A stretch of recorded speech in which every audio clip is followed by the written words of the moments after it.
journeyed to a city called Nain, and his disciples and a large crowd accompanied him. As he drew near to the gate of the city, a man who had died was being carried out, the only son of his mother, and she was a widow. A large crowd from the city was with her. And when the Lord saw her, he was moved with pity and tears for her, and said to her, "Do not weep." He stepped forward and touched the coffin. At this time, the bearers halted, and he said, "Young man, I tell you, arise." The dead man sat up and began to speak, and Jesus gave him to his mother. Fear seized them all, and they glorified God, exclaiming, "A great prophet has risen in our midst, and God has visited his people." This report about him spread throughout all the whole of Judea and all the surrounding region. The gospel of the Lord. Praise you, Lord Jesus.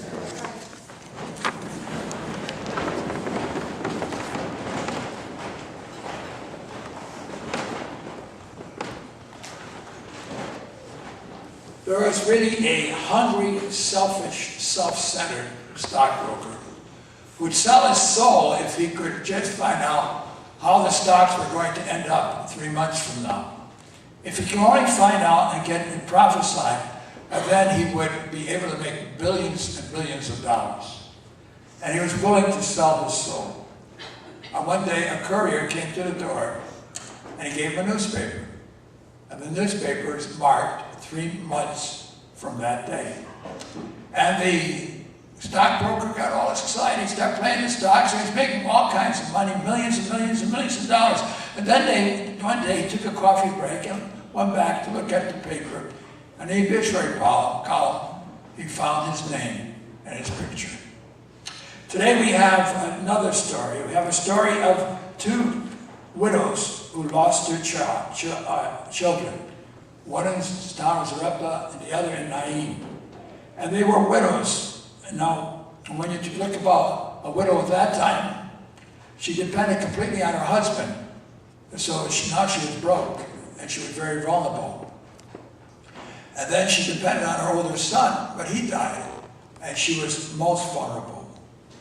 Their death is but a passage through a journey called life to end up on the obituary page, and something that neither of us have to fear.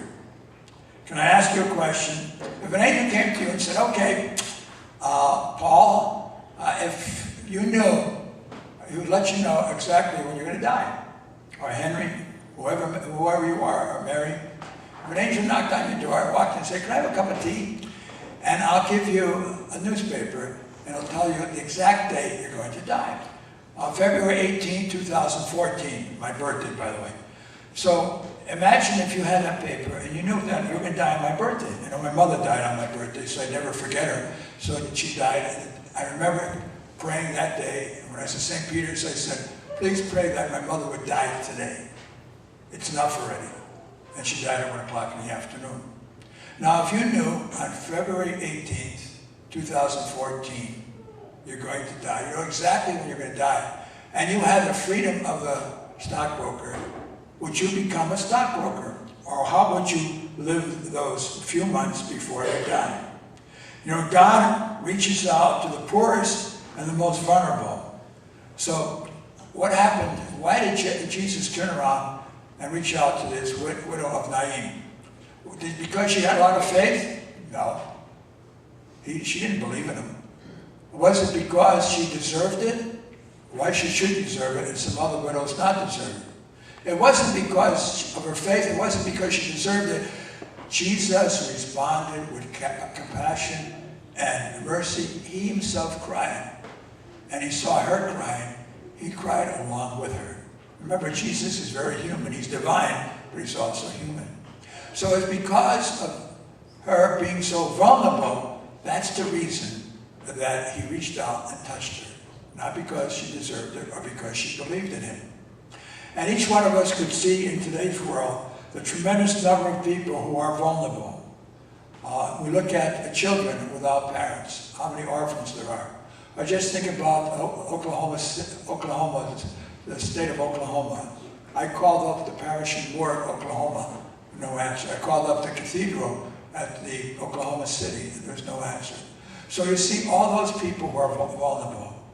Of the 4,000 mothers with children that I work with St. Gerard's Center, they're vulnerable. What about the veterans, like the one who fell off the mountain? He was living in the woods. He fell off the mountain and got killed because he was homeless. What about those who are vulnerable? What about parents whose children are now on drugs or alcohol? How vulnerable the kids are, and they are. So when you look around, each one of us have experiences of somebody who's very vulnerable. Because he wept, he spontaneously responded with his healing power. The miracle comes from Jesus' deep emotion that he had for the widow. It wasn't faith, or she didn't deserve it. And in your life, how many times have you found people who are helpless? They may be helpless physically, they may be helpless psychologically, helpless emotionally, or helpless and vulnerable spiritually. That so many people who have lived for their own principles and died for God's principles. Those who live by their own values and let the values of God die. Yes, because of that, spiritually they become tremendously vulnerable. And in our world today, we see the tragedy that's going on. Now, in your life, you can think of somebody who's very vulnerable in your life right now because of physical, emotional, psychological, or spiritual reasons that person is vulnerable. And Jesus wants to reach out and touch that person through you. I remember the first child that died 54 years ago. I still remember it. It was the McMahon family in Thomaston, which was my first assignment. And I walked in the house, and it was a sick death. The child died unexpectedly. And they looked at me, and they were looking for an answer. And all I could do was hug Mr. and Mrs. McMahon. I had no answer, only a hug. And oftentimes that hug is the healing that takes place in the person who is most vulnerable in their life. Yes, when we say, well, who is that person? Is it the person you're thinking of right now? Yes. But how about all the other people who are vulnerable also? You know, the only real Catholic person in our parish, the only Catholic person in the Catholic Church is Jesus. Catholic means universal. His arms go out to everyone. There's no one that is not part of Jesus' healing process. Someone that he does not have compassion or mercy for that person. So we're all brothers and sisters. So really, all wars are civil wars. You know, the war between the South and the North back in the 1850s was all about money. They didn't want to let go of the slaves because they were a source of income for them. But is that the only civil war that goes on? Any war that is part of Jesus' community, and all of us are part of that Jesus community, so each one of us are in a civil war. Whether it's Al-Qaeda, whether it's Taliban, whether it's Syria. Talking about Syria, that's where Paul was today's reading, in Damascus. Well, when we talk about who is not our brother, everyone is our brother. Our enemy is our brother. So every war, whether it's Iraq or whether it's Syria or whether it's Afghanistan, whether it's civil war, or whatever war it is, the war of the Korean War, or the Vietnam War, or the double Iraq wars, whatever war we're talking about, they're all civil wars because they are brothers fighting against brothers. So the Palestinians and Israelis that are fighting each other, they're all brothers under Christ. And one person, Abraham, who's the father of the Palestinians and also the father of the Israelis. Yes, when we look at our world today, we're called to be Catholic. That means having our arms out to everyone, universally reaching out. But we look at the world and we see people who have died to Christ's value, as I said, and lived to their own values. Yes, they've died and they've given into the value of money and comfort and taken away their spiritual life. So who's the one that's going to give the hug in your life? Jesus calls you from all eternity to be the one that he's going to minister his compassion and his love and his mercy. There's no one else. And why did God create you? So that you could be his minister of compassion and love.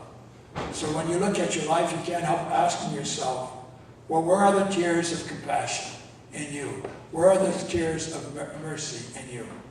Yes, you've thought of one person, but this week, someone else is going to come into your life. And my question is, if you knew the last day of your life is going to be February 18, 2014, how would you spend the rest of your life? As the stockbroker accumulating all the money possible, or would you be another Christ? St. Paul became another Christ. He's the one he was the Christian terrorist. He killed and killed and killed Christians. And he was given rewards for it. And because of Christ, he turned around and became a disciple of Christ to bring God's compassion and mercy into his world. Today we have those killed Christians. We know that last year 100,000 Christians were killed in the world. 100,000. And all of them, those who are the terrorists, they feel like Paul, that they're doing God's work by killing Christians, just like he was. The times have changed, but the action is the same. And they really feel killing us is doing the work of God. But Saul turned into a Paul. And our enemies really are brothers and sisters, because every war is a civil war. But what would you do if you know the end of your life? How would you spend it? It's going to end someday. Not on February 18th, but every life is limited. It will be with compassion, it will be mercy, and it will give a hug to someone who's vulnerable. In the name of the Father, and of the Son, and of the Holy Spirit.